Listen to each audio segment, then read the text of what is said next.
Olá, nós vamos agora falar sobre a classificação dos créditos na falência. Quando nós pensamos em falência, pensamos em duas classes diferentes de crédito.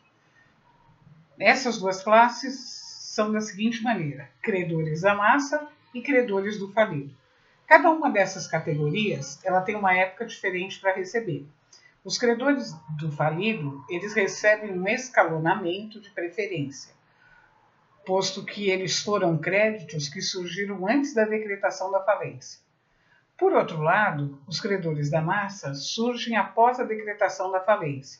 Por esse motivo, eles não entram no quadro de credores e são pagos primeiro que o concurso de credores. Por isso, eles são denominados extraconcursais. Eles são muito comuns quando nós temos recuperação judicial, dentre outras situações, mas na recuperação eu sempre tenho crédito extraconcursal, certamente, além, obviamente, do pagamento do administrador. O pagamento desses credores na falência se realiza pelo administrador judicial. Para isso, ele cumpre uma ordem de preferência. Essa ordem de preferência se denomina classe de créditos. Em função disso, se observa existir uma escala de preferência na quitação de dívidas do falido, os credores do concurso. E eles estão elencados lá no artigo 83 da Lei 11.101 de 2005. As restituições que já foram tratadas em outro vídeo, elas são as primeiras a receber. Após, são pagos extraconcursais. Somente após esses recebimentos, o valor apurado com a realização do ativo é destinado ao pagamento dos credores, aí sim atendendo uma ordem de classificação, que é aquela que já saiu publicada no quadro. A lei falimentar, ela elege alguns créditos como extraconcursais, porque são credores da massa, e assim eles estão fora do concurso de credores. Ou seja, estes não são credores que vão receber dentro da ordem lógica, justamente por estarem fora do concurso de credores. Eles não são sujeitos à ordem de preferência, a que se subordinam os credores do falido. Portanto, eles têm que ser pagos em primeiro lugar antes de começar o rol de credores. Nós dizemos que são extraconcursais os créditos que ocorrem após a decisão que defere o processamento da recuperação judicial ou após a decretação da falência. São extraconcursais, então, por quê? Porque para facilitar a reativação da empresa, que depois vai, com o tempo, ser convertida em falência, o legislador criou o crédito extraconcursal, dividido em duas espécies. Primeiro, o crédito extraconcursal por fornecimento de produtos ou serviços durante a fase de recuperação judicial convolada em falência. E o crédito por quantias fornecidas à massa pelos credores. Nós não podemos esquecer que também são respeitadas decisões judiciais que determinam reservas de importância que ficarão depositadas até o julgamento definitivo do crédito. Todavia, se os pedidos de reserva eles forem improcedentes, os valores reservados serão rateados entre os credores. Afinal de contas, aquele valor que ficou reservado, ele não participou de rateio. E por que reservado? Já vimos também anteriormente. Reserva o valor, uma vez que o credor ainda nem sabe se ele vai ser ou não credor. Por isso ele não habilita o crédito. E quando se pede a reserva de valores, não diz quanto. O pedido de reserva é só para demonstrar ao juízo da falência que ainda existem credores que vão surgir. E, diante disso, então, não coloque o último quinhão para dividir, retirar entre os credores. Então, não faça o último rateio. Quando do pagamento, os credores devem proceder ao levantamento de seu crédito no prazo que é fixado pelo juiz. Na hipótese de eles não serem levantados, o credor será intimado pelo juiz a fazer o levantamento em 60 dias, sob pena desse valor ser objeto de rateio suplementar entre os demais credores. Se porventura algum credor receber o crédito e posteriormente restar provado dolo ou má-fé, o credor que agir dessa forma restituirá o valor recebido para a falência em dobro, acrescido de juros legais. Então ele vai ser obrigado a restituir, esse dinheiro vai para a conta da falência, novamente para poder fazer rateio entre os credores. Após o pagamento de todos os credores e novo rateio com juros, se houver saldo, será entregue ao falido. Então, nós bem lembramos que os créditos só terão juros computados até a decretação da falência. Só que agora se percebe, pagou todos os credores, sobrou valor. Bom, se sobrou valor, posso então calcular novamente e faço o novo rateio aos credores. Inicialmente, são pagos os credores da primeira classe, conforme credores pertencentes a esta classe recebam, podem receber total ou parcialmente, eles vão receber os valores, então, que tiverem disponíveis. Por isso pode ser total ou parcial, pode ser que não dê para pagar tudo. Mas liquidou a primeira classe, passa para a segunda. Após, então, o pagamento da segunda classe, total ou parcial, passa para a terceira, e assim sucessivamente. Ressalta-se que na hipótese de pagamento parcial, deve ser respeitada a proporcionalidade conforme o valor de crédito dentro da sua classe. Os pagamentos acontecem da seguinte forma. Primeiro, os créditos trabalhistas de origem estritamente salarial. São aqueles que venceram até 3 meses anteriores à falência e até o limite de 5 salários mínimos, não mais de 5, conforme determina o artigo 151 da Lei de Falências. Esses são pagos assim que tiver dinheiro em caixa. Nós dizemos que eles são pagos antes do extraconcursal, lógico, porque teve dinheiro em caixa, recebem os trabalhadores, pelo atraso dos últimos 3 meses, até 5 salários mínimos. Aí recebem as restituições em dinheiro. Aí os créditos extraconcursais. Depois vão entrar o concurso de credores. No concurso de credores, crédito trabalhista é o primeiro a receber, mas ele recebe até o limite de 150 salários mínimos e por acidente de trabalho. Depois recebe o credor com garantia real, até o limite do bem gravado ou do bem vendido. Depois, os créditos tributários. Depois, os créditos com privilégio especial. Na sequência, crédito com privilégio geral. Crédito com privilégio especial e privilégio geral, eu vou ver detalhado no Código Civil e em leis esparsas. Posteriormente, os credores quirografários. Depois que pagou os credores quirografários, é que vem as multas contratuais. Vale relembrar, que já foi visto antes, se o falido conseguir pagar mais de 50% dos quirografários, ele consegue, então, a extinção das obrigações. Ele não vai nem pagar as multas contratuais pecuniárias, porque ele já conseguiu extinguir as obrigações com mais de 50% dos quirografários, que é justamente a última categoria, sem nenhuma garantia, nenhum privilégio. Na sequência, sobrando dinheiro, vem as multas contratuais, as multas pecuniárias, por infração a qualquer lei penal, as multas administrativas e as tributárias. E, para fechar, os créditos subordinados. Nós vamos agora tratar cada um deles. São credores extraconcursais e precedem ao rol de credores. Primeiro lugar, pagamento do administrador judicial e seus auxiliares, e créditos derivados da legislação do trabalho ou decorrente de acidente do trabalho relativo a serviços prestados após a decretação da falência. Sendo assim, o inciso 1 respeita a seguinte ordem. Primeiro vão ser pagas remunerações devidas ao administrador e aos auxiliares. Esses auxiliares podem ser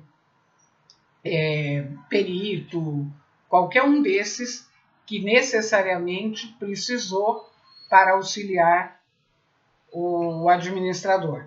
Mas, de repente, pode ser um gestor judicial. Então, esses são os auxiliares. A segunda categoria dentro desta primeira, do inciso 1, é o crédito trabalhista, ainda como extra concursal. Esses, ou mesmo acidente de trabalho, eles são relativos ao serviço prestado após a decretação da falência. Eles têm essa condição por quê? Porque trabalhar para falência é um risco. Qual é o risco? De não receber. Então, eventualmente, ele tem direito a receber primeiro. Por isso que a lei colocou como extra concursal. Muitas vezes, os contratos continuam sendo mantidos, mesmo após a decretação da falência. Também vimos isso quando falamos de contrato. Se eles continuam sendo mantidos, as pessoas continuam trabalhando. E elas podem, eventualmente, também se acidentar. Por esse motivo, é que eles entram aqui como extra concursais. Então, eles fazem jus a receber primeiro. Segundo momento, são as quantias fornecidas à massa pelos credores. Então, os credores que fornecem quantia à massa recebem também como extra concursal. Os mútuos que são concedidos, por exemplo, na recuperação judicial. Depois, as despesas com arrecadação, administração, realização do ativo, distribuição do produto e custos do processo de falência. Por isso eu dizia lá atrás, cada vez que se publica um edital, cada vez que se manda uma carta via AR, nós temos um custo a mais para pagar antes dos credores receber. Lembra que aqui até agora só receberam os 3 últimos meses até 5 salários mínimos os trabalhadores. Eu ainda não paguei o crédito trabalhista. Depois, as custas judiciais relativas a ações e execuções em que a falida tenha sido vencida. As custas judiciais ainda vêm antes dos trabalhadores.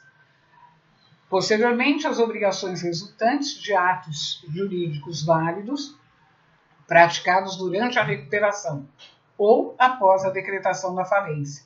E os tributos relativos a fatos geradores também, ocorridos após a decretação da falência.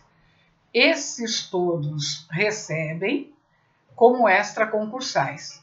Essas obrigações elas são contraídas pelo devedor durante a recuperação judicial, inclusive os créditos relativos à despesa com fornecimento de bens ou serviços, além do contrato de mútuo que eu já falei para vocês aqui em cima. Então, quando se fala em recuperação, se entende abranger somente os casos ocorridos até a sentença da recuperação judicial, ainda que o plano de recuperação aprovado, ele acabe fixando mais de 2 anos para pagamento. Então, tem planos aí que fixam 7, 8 anos para pagamento. Não importa, em 2 anos encerra a recuperação. Dali em diante, mais ninguém entra como extra concursal. Resumindo, para os credores extra concursais, aí vai ser dado início ao pagamento do concurso de credores. O primeiro lugar do concurso de credores são os créditos trabalhistas. Estes créditos trabalhistas até o limite de 150 salários mínimos. E os créditos por acidente do trabalho. Então, neste caso, nós temos que salientar o seguinte: existem 2 situações. A primeira situação, o restante do crédito trabalhista do credor, ele irá receber como crédito quilografário. Então, ele tem direito a receber, em primeiro lugar, até 150 salários mínimos. O que ultrapassar a 150 salários mínimos, ele vai receber lá no fim como credor quilografário. Não recebe antes. Então, eu tenho um limite, 150. A segunda situação, que também deve ficar clara, é que se o trabalhador ceder o crédito dele, trabalhista, o cessionário vai receber como quilografário, uma vez que ele não faz jus à preferência. Então, mesmo que ele ceda o crédito, o cessionário recebe como quilografário. Mas o que leva uma pessoa a ceder seu crédito trabalhista? Até ele receber, até chegar no momento de ele receber, ele pode precisar do dinheiro. alguém compra esse crédito dele, não vai pagar 150 salários mínimos, vai pagar menos, e depois vai entrar como quirografário para receber o crédito relativo a ele. Toda vez que se fala em acidente de trabalho, nós imaginamos o seguinte: um trabalhador está trabalhando na empresa, sofre um acidente. Só que, na verdade, não é bem assim que acontece. O acidente de trabalho ele pode, inclusive, ser acidente de terceiro, que nem na empresa trabalha. Por exemplo, a empresa, né, um condutor de um veículo da empresa, atropela uma pessoa e mata. Ou atropela e deixa em condições de não poder trabalhar. Neste caso, vai entrar como acidente do trabalho. Mas por que como acidente de trabalho se ele não era empregado da empresa? Porque vai entrar como uma situação de alimento. Por isso, como acidente de trabalho. Então, na verdade, esta é a condição. Pagamento como se fosse alimento. Também vai ser incluído aqui os casos em que o trabalhador ou o terceiro morreu ou perdeu a integridade física para trabalhar e houve condenação de pensão para a família. Então, nós já tínhamos falado das duas coisas para ele próprio. E agora não, agora é para a família dele. Porque ele perdeu a vida ou ele perdeu a função para trabalhar e ele também recebe.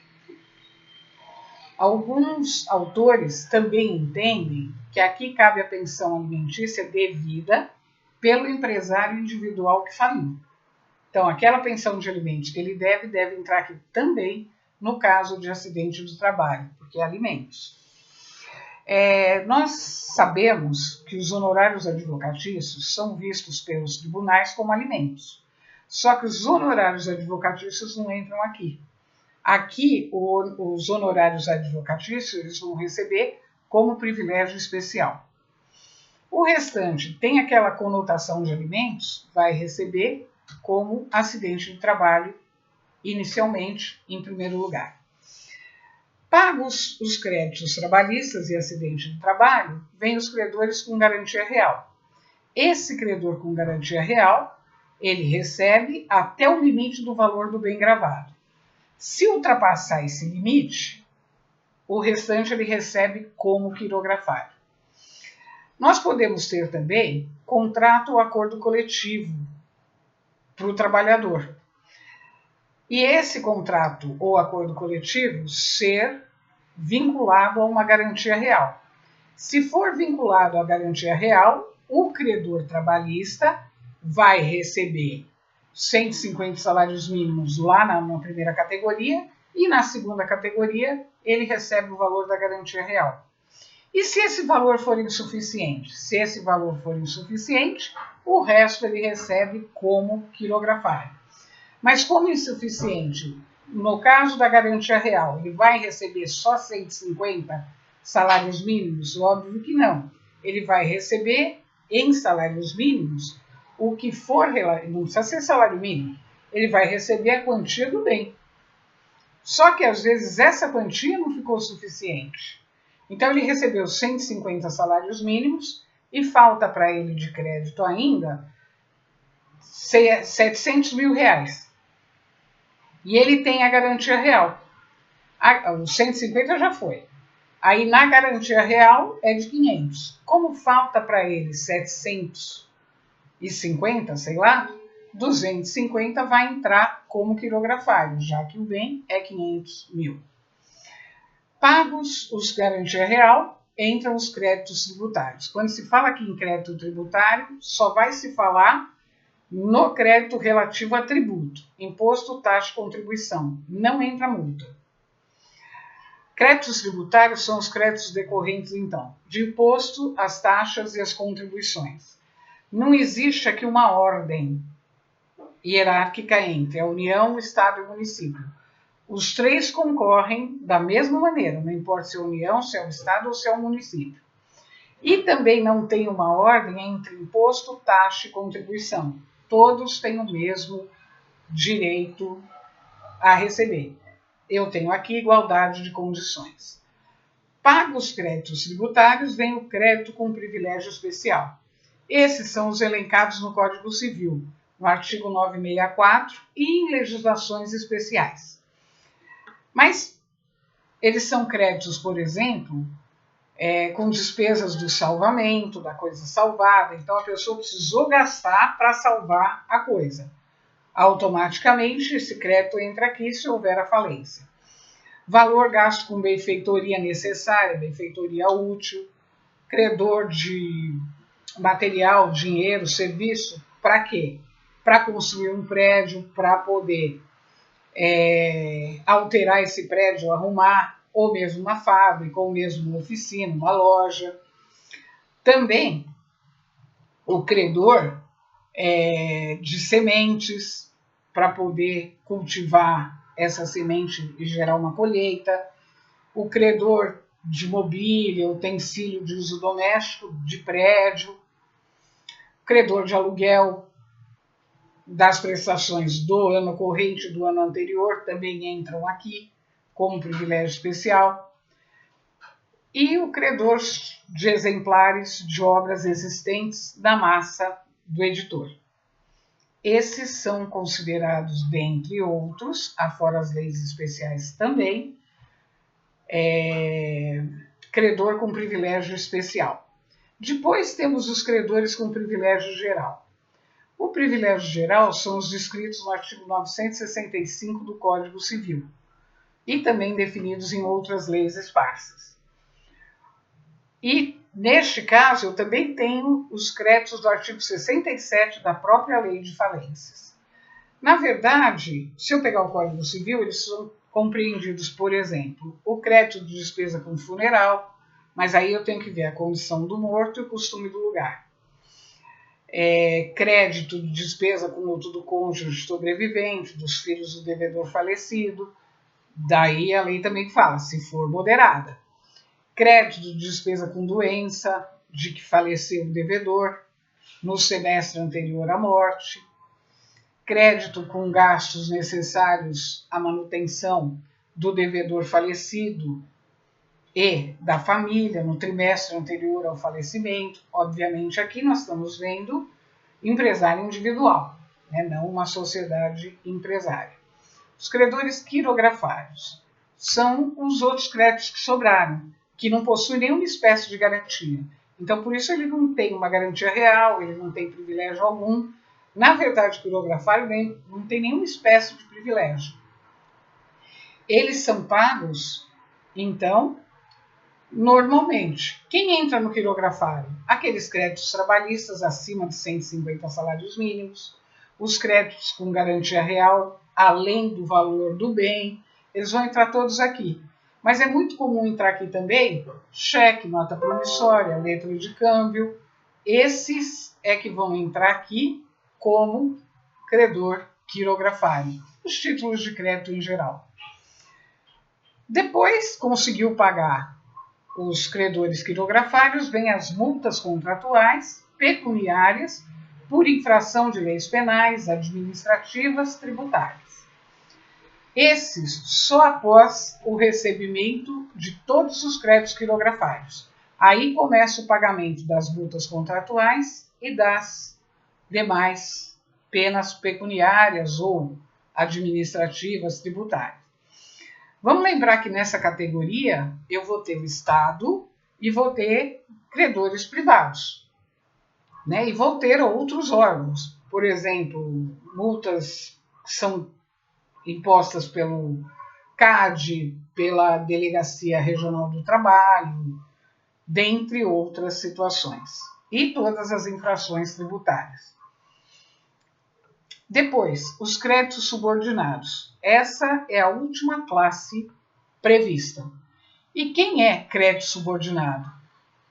O crédito subordinado ele já está previsto em contrato como crédito subordinado. Além disso, são os créditos dos sócios e administradores que não têm vínculo empregatício. Nós não vamos incluir aqui os valores de direito de sócio ao recebimento da parcela do capital social na dissolução da sociedade. Este não entra aqui. Então, aqui é a última categoria. Daqui em diante não tem mais o que fazer. Bom, não tem mais o que fazer, provavelmente não tem mais dinheiro, mas vamos imaginar que tenha. Se tem dinheiro, agora é a hora de eu observar os juros. Então, que nós já falamos lá atrás, vou computar de novo os juros para todos os credores e vou fazer o rateio. Fiz isso, consegui pagar tudo atualizado até agora com os juros. E ainda sobrou dinheiro. Agora, o restante eu entrego para o falido. Então, ele recebe essa situação final que sobrou na hora, depois de feito o último rateio, inclusive do pagamento de juros. Claro que isto é uma chance muito remota. Na maioria das vezes, o falido sequer consegue extinguir as obrigações. Só vai extinguir depois de 5 anos, quando ele ingressar pedindo a extinção. Era o que nós tínhamos hoje a tratar em relação à classe dos credores. Aí, num próximo momento, falaremos sobre encerramento, extinção das obrigações, para depois tratarmos também da recuperação judicial. Hoje, então, nós ficamos por aqui.